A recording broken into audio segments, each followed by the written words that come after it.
누구를 위한 예수님의 기도인가? 라고 하는 제목으로 오늘 여러분과 말씀을 나누려고 합니다.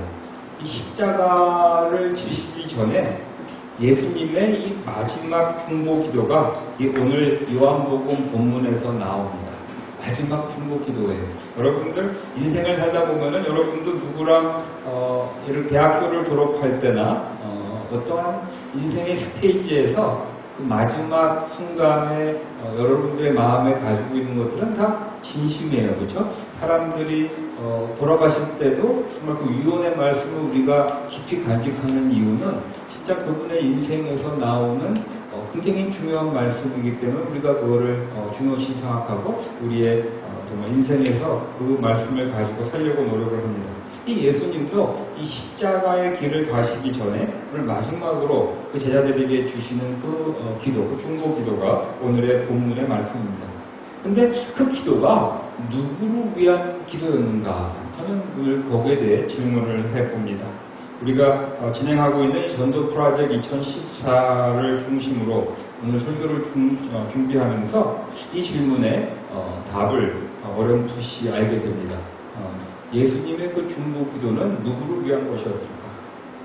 구절을 보면 나는 세상을 위하여 비는 것이 아니고 하나님께서 내게 주신 사람을 위하여 빕니다 라고 예수님께서 말씀하셨어요. 하나님께서 나에게 주신 사람을 위하여 기도합니다. 그런 거 보면은 예수님께서 자신이 공생애를 했던 그 제자들을 향하여서 기도하고 있는 것이 분명합니다. 그런데 예수님은 계속 기도를 합니다. 내가 아버지께 비는 것은 그들을, 다시 말해서 이 제자들을 세상에서 데려가시라는 것이 아니라 악한 자에게서 그들을 지켜달라고 하는 것입니다. 내가 세상에 속하지 않은 것 같이 그들도 세상에 속하지 않았습니다. 진리로 그들을 거룩하게 하여 주십시오. 아버지의 말씀은 진리입니다. 라고 예수님은 계속 기도를 하십니다. 예수님은 하나님께 나의 제자들을 준비시켜달라고 부탁하고 있어요. 이들을 지켜주시고 세상의 그 악한 자로부터 지켜주시며 그들을 진리로 거룩하게 준비하여 달라고 예수님은 기도하고 있습니다. 무엇을 위한 준비일까요? 무엇을 위한 준비일까요? 이 중보 기도를 쭉 가다 보면은 본문의 20절을 보니까 그때 그 준비하는 내용의 어떠한 목적이 드러납니다. 이렇게 예수님은 계속 중보 기도를 하십니다. 나는 이 사람들을 위해서만 비는 것이 아니고 이 사람들의 말을 듣고 나를 믿는 사람을 위하여 빕니다 라고 얘기를 하십니다. 다시 말해서 제자들을 위해서 기도해서 하나님께 그들을 준비시켜달라고 진리로 그들을 준비시켜달라고 부탁하시고 또한 나는 그들을 내보내서 하나님의 말씀을 전하게 하는데 또 그의 말을 믿고 나에게로 오는 그 모든 사람들을 위해서 빈다라고 얘기하고 있습니다. 우리들의 전도를 통하여 예수 그리스도를 믿는 사람들을 위하여 중보 기도하고 계시는 예수님을 우리는 발견하고 이 예수님의 지상에서 드렸던 십자가를 지기 전에 드렸던 그분의 그 중보 기도의 내용을 심각하게 생각해 보아야 할 것입니다. 그것이 바로 십자가의 죽음 전에 예수님의 제자들에게 들려준 마지막 중보 기도였습니다. 이런 기도를 받았으면 제자들은 기뻐했을까요? 제가 여러분들을 위해서 기도합니다. 우리 같이 모여서 기도하는데 의미 하면 안 되겠구나. 다영이를 위해서 기도를 합니다. 다영이를 기도하는데 다영이를 준비시켜 주시고 다영이를 내보내서 다영이의 말씀을 다영이가 전하는 그 복음을 듣고 오는 그분들을 위해서 저는 기도합니다 라고 말을 했다면 아마 다영이는 허접했을지도 몰라요. 그렇죠? 나만 위해서 기도해 주시고 나로 하여금 애써서 일을 하게 만드시고 그 일로 인해서 또 주님께 오는 사람들을 위해서 기도하신다니까 아니 왜 그런 기도를 나에게 해주나 하고 좀 기분이 나쁠 수도 있습니다. 아마 제자들도 당황했을 거예요. 자신의 문제, 자신의 열망, 자신의 비전에만 급급하였던 제자들, 자기의 조국인 이스라엘의 독립과 조국 백성들이 하나님의 말씀을 따라 살기만을 염원하였던 그 제자들에게 자신만이 아니라 자기의 그 컴포트 존을 넘어 이 세상의 모든 이들을 위하여 복음을 들고 나가야 한다는 예수님의 중보 기도가 마음에 닿지 않았을 것입니다. 지금 너무 힘들어서 당장 힘들어 죽겠고 예수님은 십자가를 길을 가신다 그러시고 당신은 죽어서 장사한 지 4일 만에 일어날 것이다 라고 말하는데 무슨 말인지도 모르겠고 당장 태산같이 할 일이 많고 태산같이 염려가 많고 지금 이 로마군에 의해서 정말 이 압제는 너무나 힘들고 미래의 비전도 보이지가 않는 그때에 예수님께서 중보기도 해주시길 마지막으로 중보기도 해주신다고 하시면서 너희들의 컴포트 존을 넘어서 이 세상의 모든 이들을 위하여 복음을 들고 나가야 한다고 그래서 그 복음을 받아들이는 자를 위해서 내가 기도하고 있다고 하는 그 예수님의 기도가 그들의 마음에 닿아오지 않았을 것입니다. 여러분은 어떠세요? 전도하자고 하는 말이 여러분의 마음에 다가오십니까? 지금 내 코가 석자인데 바빠 죽겠는데 아마 그것이 다가오지 않을 수 있을 것입니다. 그래서 그들은 예수님이 체포되어 십자가의 그 길을 갈 때 모두 뿔뿔이 도망을 갔습니다. 자기에게 해가 된다고 생각하고 또 어떤 사람은 무서워서 예수님을 버리고 도망을 쳤습니다. 예수님께서 나를 따라오려고 하는 사람은 자기를 부인하고 자기의 십자가를 지고 나를 따라와야 한다. 말씀하시고 연이어 말씀하시기를 누구든지 제 목숨을 구하고자 하는 사람은 잃을 것이요. 누구든지 나와 복음을 위하여 제 목숨을 잃는 사람은 구할 것이다 하신 그 말씀이 오늘 저에게는 어렴풋이 다가옵니다. 자기의 목숨을 구하고자 하면 잃을 것이요. 누구든지 예수님과 복음을 위하여 그 예수님의 피 묻은 복음을 위하여 제 목숨을 잃는 사람은 자기의 생명을 구할 것이다 라고 하신 그 예수님의 말씀이 오늘은 저에게 다가옵니다. 제 인생을 보더라도 제가 저의 유익을 추구함을 준비하고 그토록 열심을 다하여 이룩하였던 것들이 마치 모래성처럼 파도에 쓸려가 버리는 것을 저는 발견합니다. 그렇게 열심히 했는데 그렇게 열심히 했는데 그것들이 지금은 남아있지 않은 것을 발견하게 됩니다. 제 유익이 아니라 어떻게 하다 보니까 하나님의 복음을 위하여 살게 되었더니 이 복음을 전하기 위하여 준비된 것들만 다 남아있다고 하는 것을 저는 발견하게 됩니다. 그리고 그 와중에 그 채워주시는 그 과거에 내가 쫓았던 내가 구축하고 내가 만들었던 거는 다 쓸려가 버렸는데 그 와중에 이 복음을 전하는 자의 역할을 감당하는 이 기간 동안에 채워주시는 그 하나님의 축복과 은혜가 세상적으로 말하면 이 삼삼하다고 하는 것을 경험하게 됩니다. 그런 것 같아요. 우리 떡을 먹어보면은 그 콩고물이 떡보다는 더 맛있죠, 그렇죠? 솔직히 떡 자체는 맛이 없는 거예요, 그렇죠? 아무것도 맛이 없는데 그 콩고물이 맛있어요. 복음 외에 힘을 받게 된 곳에 얻게 되는 그 넘치는 축복은 내가 이룩하려고 얻으려고 했던 그 허상들과는 비교할 수 없는 차원의 것임을 깨닫습니다. 과거에 저는 컴퓨터 공부를 했었습니다. 박사학위 공부를 하고 있다가 어떻게 박사학위 공부를 하고 교수가 되고 싶었던 것이 저의 어떠한 희망이었습니다. 근데 사업으로 빠지게 돼서 그냥 IT 컨설팅을 하면서 20년을 보내게 됩니다. 이 사업 때문에 이 안타깝게 그 컴퓨터 공학 박사학위도 포기했어야만 했습니다. 솔직히 이 빚도 안 나고 이 목사들끼리 만나면 맨날 아랫자리에 앉아 하는 개척교회 목사가 됐어야 했습니다. 제가 사장이었을 때는 목사님들이 막 초대해가지고 앞에다가 앉히시고 말씀도 전달하고 했었는데 이 개척교회를 시작해보니까 정말로 맨 밑에 앉더라고요. 참 재밌는 경험을 합니다. 그리고 5년, 6년이 지나고 보니 이 젊었을 때 못했던 박사학위도 받았습니다. 정말 그렇게 열심히 공부했을 때는 정말 올해 받아본 적 없는데 마지막으로 박사학위 공부는 제가 여러분에게 자신 있게 말합니다. 각종 공을 제가 맞았습니다. 놀랬죠? 박사까지 나오는 거예요? 보기 참 좋아. 그리고 이 젊은이들과 함께하는 50대 목사라고 부러움도 한 몸에 갖게 되었습니다.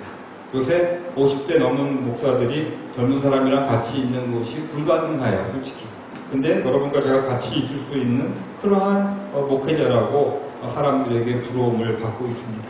또 신학대학원에서 그 왕년에 공부했던 컴퓨터 때문인지 디지털 미니스트리라고 하는 테크놀로지와 새로운 컬처를 향한 미래 목회를 가르치는 사람이 되었습니다.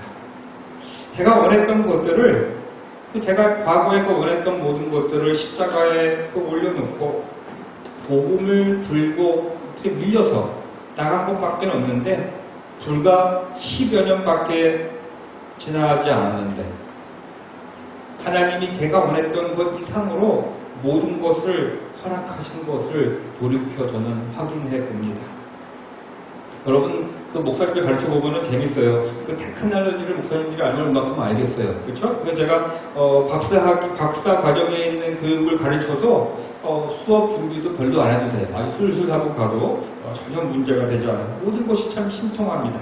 이번 여름에도 캘리포니아에 있는 어떤 신학대학원에 가서 목사님들을 가르치러 가게 되었습니다. 이 동부에서도 두루 신학대학에서 가르치다가 이제는 서부에까지 제가 컴퓨터하는 목사라고 강의 짤기가 들어오고 컬처를 넘어 젊은이들과 함께 할 수 있는 목사라고 미래 목회를 연구하는 컨퍼런스에서 강사로 오라고 하고 있습니다. 남들은 이 한가한 여름이라고 하는데 여러분들과 하이킹도 같이 가야 하고 여러분과 같이 놀아야 하고 몇 가지 프로젝트도 해야 하고 정말 바쁜 여름을 맞게 되어 저는 참 감사합니다.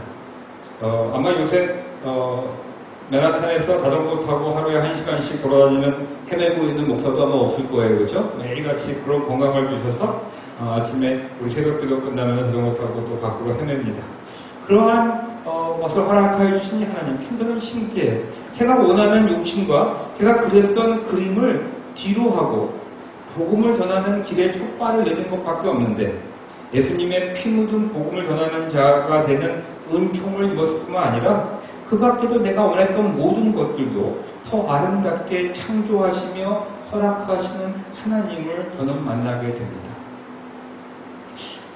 이 젊으신 분들과 같이 얘기해보면 너무 자신의 미래에 obsessed 되어 있습니다. 자신의 컨트롤에 정말 모기를 매달려 있습니다. 여기에서 한 명도 컨트롤 프릭이 아닌 사람이 없습니다. 이 젊으신 9/11 사건 이후에 이 경제가 힘들어지어서 그런지 모든 분들은 인생에서 자기가 컨트롤을 잃는 순간에 너무 힘들다는 걸 알아서 그런지 정말 그 컨트롤과 또 자기의 미래, 자기가 이룩하려고 하는 그 미래에 obsessed 되어 있어서 하나님이 거둬주시는 그 은혜를 경험하는 것이 방해를 받습니다. 내 자신을 위한 신앙, 우리만을 위한 교회, 얼마나 건강한 신앙인이요 교회가 될 수 있을까요? 창조하시는 하나님을 얼마나 경험하게 될까? 달콤한 콩고물과 같은 은혜의 감기를 얼마나 체험할 수 있을까요? 오늘 예수님은 다시 한번 우리들을 위하여 중보기도하여 주십니다. 내가 비는 것은 너희들만 위하여 비는 것이 아니라 너희들의 전도를 통하여 나를 믿게 될 모든 사람을 위한 것이다 라고 오늘 이 아침에 우리들에게 중보기도하여 주십니다. 구약에서도 같은 하나님을 저는 발견하게 됩니다. 그 이야기의 주인공은 요나 선지자입니다. 우리는 요나 하면 고래 뱃속에 있었던 하나님을 배반한 사람 정도로 생각하는 것이 그냥 일수입니다. 혹은 잠자리에서 모태신앙 자녀들은 어머님이 읽어주신 페어리테일 정도에 불과합니다. 하지만 이 요나서의 그 시대적인 배경은 BC 782년, 750년 정도로서 이 문헌들이, 이 위튼 자료들이 다 존재하였던 때입니다. 아시리아 왕국이 그 주위 강대국과 그 북이스라엘과의 그 외교 관계에서 잠시 침체된 상태가 그 역사적인 요나서의 배경입니다.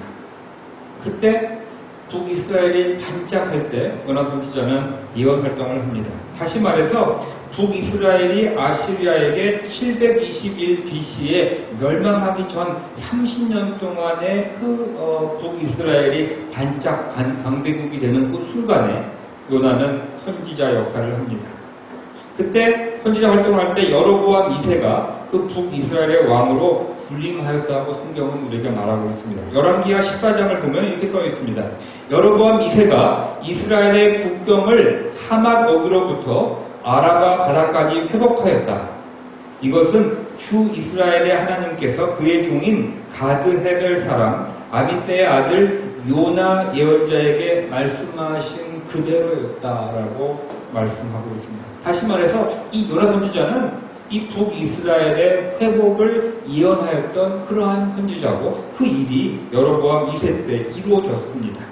침체됐던 북이스라엘이 요나 선지자의 선포된 예언의 말씀대로 적대국인 아시아로부터 뺏긴 땅을 회복하는 사건을 통하여 이 요나 선지자의 그 인기는 아마 하늘을 찌르는, 이 요나 선지자는 오늘날로 말하면 대박을 치는 그러한 목사였습니다. 대부분 예언자들은 북이스라엘의 멸망에 대한 소식을 가지고 왔지만 이 선지자는 그 회복에 대한 예언을 통했고 그 짧은 기간이지만 그 말씀이 이루어지는 그러한 예언 역할을 했고 그래서 인기가 많았던 그러한 인물이었습니다. 아마 그 열왕기하 9장에 보면은 그 엘리사의 예언자 수련생들 중에서 그 예후 왕에게 기름을 부었던 그 젊은 그 수련생이 이 바로 요나 선지자라고 우리가 알고 있습니다. 그런데 그렇게 잘 나가던 요나 선지자에게 힘든 순간이 옵니다. 그 순간을 한마디로 간단하게 표현해 본다면 자기 자신, 자기의 민족, 자기의 나라만을 위하여 살고 하나님도 그런 하나님이라고 믿고 있었던 그의 믿음의 체계가 무너지는 그러한 경험, 그러한 순간이라고 말하면 좋을 것입니다. 자기의 민족을 위하여 사명을 받고 예언 활동을 하던 요나 선지자에게 원수국인 아시리아 수도 니느웨로 가서 회개하라고 외치는 임무가 주어집니다. 자기 백성, 자기 자신, 자기의 민족을 위해서 예언 활동하던 그 요나 선지자에게 그 자기들이 제일 싫어하는 자기의 원수국인 그 아시리아의 수도에 가서 말씀을 선포하라고 하는 그 임무가 그에게 주어집니다. 말이 안 되는 요구라고 생각하고 주님의 낯을 피하여서 요나 선지자는 도망을 갑니다. 그 도망가는 배에서 풍랑을 맞아서 요나 선지자는 그 뱃사람들에게 자청합니다. 나를 물속에 던지라. 그리고 그는 다시 하나님을 기억하고 하나님께 구원을 구하는 기도를 드립니다. 그때 하나님은 큰 물고기로 물에 빠져 죽는 요나를 삼키게 하여 그 물고기 뱃속에서 사흘 동안 보호하시고 나아가서 물고기로 뭇에다가 요나를 뱉어내게 하셨습니다.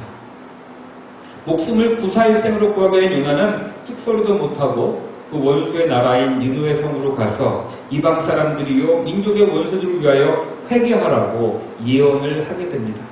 그랬더니 정말로 원하지 않았던 일이 일어납니다. 그 원수들이, 그 이방 사람들이 회개를 하고 하나님으로부터 용서함을 받는 것을 그는 보게 됩니다.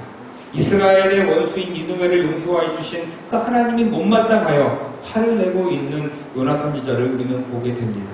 주님, 내가 고국에 있을 때 이렇게 될 것이라고 이미 말씀드리지 않았습니까? 내가 서둘러서 스페인을 갈아놨던 것도 바로 이것 때문입니다. 하나님은 은혜로우시며 자비로우시며 좀처럼 노하지 않으시며 사랑이 한없는 분이셔서 내리시었던 재앙마저 거두실 것임을 내가 알고 있었기 때문에 주님 이제 제발 제 목숨을 나에게서 거두어 주십시오. 이렇게 사느니 차라리 죽는 것이 낫습니다. 라고 요나 선지자는 하나님께 불평합니다. 참 재미있죠? 그 사흘 동안 그 큰 물고기를 통하여서 구원을 받게 됐던 그 하나님의 그 은총을 경험했던 그 하나님의 그 한결같은 자비로움을 경험했던 그 요나가 그 한결같은 하나님이 한결같이 죄 지은 자들을 용서해 주신 그 하나님을 볼 때 이 요나는 화를 내고 있습니다.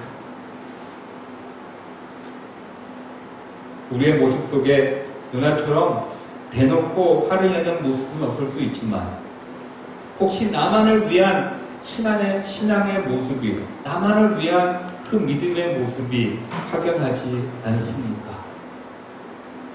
복음을 들고 나아가라는 예수님의 지상 명령은 제쳐놓고 내가 받아들인 복음을 통하여 나만 위로받고 나만 하나님의 은혜로 잘되기를 바라는 모습이 확연하지는 않습니까?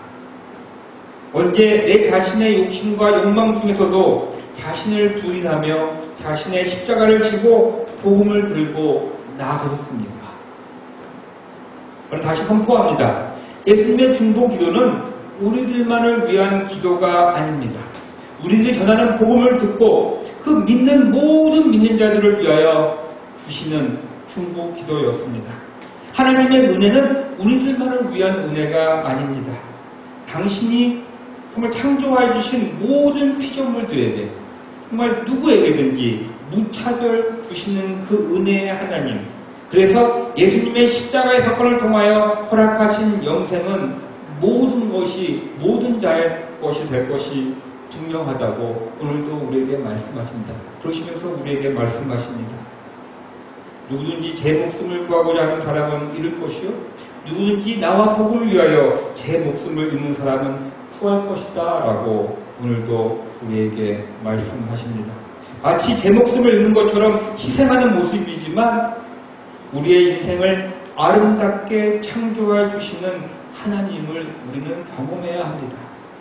모든 것을 합하여 선을 이루시는 하나님을 경험하는 사람들을 우리가 부르기를 크리스찬이라고 부릅니다. 참새 한 마리도 하나님이 허락지 않으시면 절대로 떨어지지 않습니다.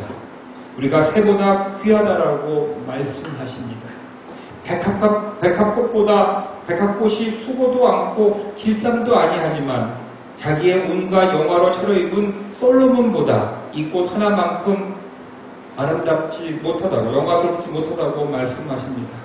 오늘 들에 있다가 내일 아궁이에 들어갈 풀도 하나님께서 그와 같이 아름답게 입히시거든 하물며 우리들이야 더 잘 입히시지 않으시겠냐라고 오늘 묻고 계십니다.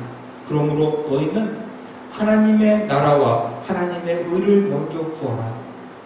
그리하면 이런 것들을 너희에게 더해 줄 것이다 라고 말씀하고 계십니다.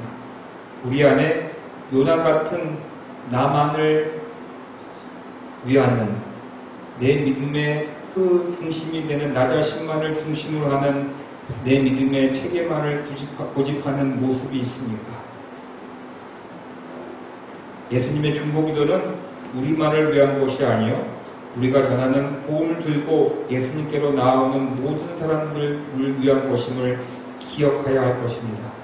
내가 복음을 들고 나아가 그들을 주님께로 인도할 때 우리들을 돌보시는 하나님을 우리는 경험해야 합니다. 이 전도 프로젝트 2014를 우리는 시작했습니다. 근데 우리 교회는 아직도 나만을 위한 교회인 것 같아요. 우리가 시작할 때 2월 17일 시작한다고 했지만 물론 많은 분들이 그 다음에 왔지만 제가 욕심이 많아서인가요? 여러분들 진짜 우리 전교인이 참여하는 전도 프로젝트 2014라고 우리가 얘기할 수 있는지 저는 잘 모르겠어요. 여러분들은 그러신지. 하지만 우리는 이 복음 들고 나아가서 그 전도해서 주님께로 데리고 오는 이 일련의 우리들의 믿음의 삶 속에 우리의 삶을 창조하시고 아름답게 이루어 가시는 그 하나님을 목격해야 합니다. 그것이 바로 크리스천의 삶입니다. 우리가 나의 자신을 희생할 때 하나님께서 나를 돌보시는 것을 우리는 체험할 때 기쁘고 감사한 우리의 신앙의 삶, 믿음의 삶을 살 수 있습니다. 우리의 인생을 창조하시는 하나님을 체험하시는 여러분이 되시기를 기원합니다. 기도하시겠습니다.